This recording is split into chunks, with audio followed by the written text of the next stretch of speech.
Zayıflık sandığımız şey aslında güç mü? Kırılganlığın tuhaf gücü. Bize yıllardır aynı şey öğretildi. Güçlü olmak, duygularını belli etmemek, ağlamamak, kırılmamış gibi davranmak. Ama garip bir gerçek var. İnsan en çok kırılgan olduğunda kendini güçlü hissetmeye başlıyor. Peki nasıl oluyor bu? Zayıflık gibi görünen bir şey nasıl olur da içten içe güç verir? Bugün tam olarak bunu konuşacağız. Kırılgan olmak çoğu insan için korkutucudur. Çünkü kırılganlık bir risk almayı gerektirir. Gerçek halini göstermeyi, maskesiz kalmayı ve belki de reddedilmeyi göze almayı. Bu yüzden çoğumuz güçlü görünmek adına duygularımızı bastırırız. İyiyim deriz, iyi değilken. Umrumda değil deriz, içimiz yanarken. Ama bastırılan her duygu içeride birikir. Ve insan fark etmeden şunu yapmaya başlar. Kendini korumak için sertleşir. Sorun şu ki, sertleşmek güçlü olmak değildir. Sertleşmek sadece hissetmemeyi öğrenmektir. Kırılganlık ise tam tersidir. Ben buyum diyebilmektir. Canım acıyor demektir. Bilmiyorum demeyi göze almaktır. Ve işin ironik tarafı şudur. İnsan kendini en savunmasız hissettiği anlarda bile kontrolü eline alır. Çünkü artık kaçmıyordur, saklanmıyordur, kendini inkar etmiyordur. Bu zihinde tuhaf bir rahatlama yaratır. Sanki yıllardır taşıdığın ağır bir çantayı yere bırakmışsın gibi. Psikolojide kırılganlık, duygusal cesaret olarak tanımlanır. Yani korkmana rağmen açık kalabilme becerisi. Cesaret, korkusuz olmak değildir. Cesaret, korku ile birlikte hareket edebilmektir. İşte bu yüzden kırılganlık güç verir. Çünkü insan şunu fark eder. Ben kırılabiliyorum ama hala buradayım.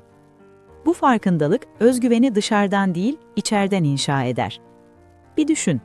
Hayatında seni gerçekten etkileyen insanları, gerçekten güçlü bulduklarını. Çoğu zaman ortak bir özellikleri vardır.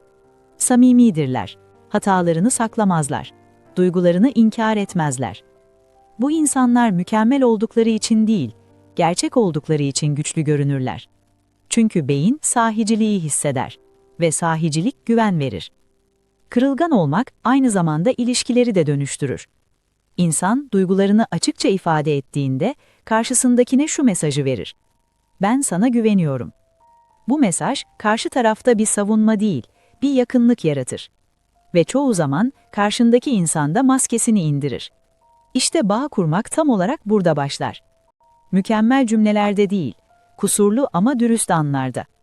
Ama burada önemli bir nokta var. Kırılgan olmak, herkesin önünde her şeyi anlatmak demek değildir. Bu bir sınır meselesidir. Güçlü kırılganlık, bilinçli açıklıktır. Yani neyi, kiminle paylaşacağını bilmek. Kendini feda etmek değil, kendine sadık kalmaktır. Bu denge kurulduğunda, kırılganlık insanı tüketmez. Aksine, insanı toparlar. Birçok kişi kırılganlıktan kaçarken aslında şundan korkar. Ya kontrolü kaybedersem? Oysa gerçek şu. Duygularını bastırdığında kontrol sende değildir. Duygular gizliden gizliye seni yönetir. Ama onları kabul ettiğinde, adını koyduğunda, izin verdiğinde kontrol yavaş yavaş geri gelir. Kırılganlık aynı zamanda kişinin kendisiyle ilişkisini de iyileştirir. İnsan kusurlarını kabul etmeye başladığında iç sesi yumuşar. Artık kendine sürekli şunu söylemez. Neden böylesin? Neden daha güçlü değilsin? Onun yerine şunu demeye başlar. Şu an zorlanıyorum ve bu insani. Bu cümle sandığından çok daha iyileştiricidir. Belki de bu yüzden kırılganlık güçlü hissettirir. Çünkü insan kendini zorla güçlü göstermeye çalışmaktan vazgeçtiği anda gerçek gücüne temas eder. Artık rol yapmıyordur. Artık kendini ispatlamak zorunda değildir. Artık olduğu haliyle yeterlidir. Ve bu his sessiz ama derin bir güçtür.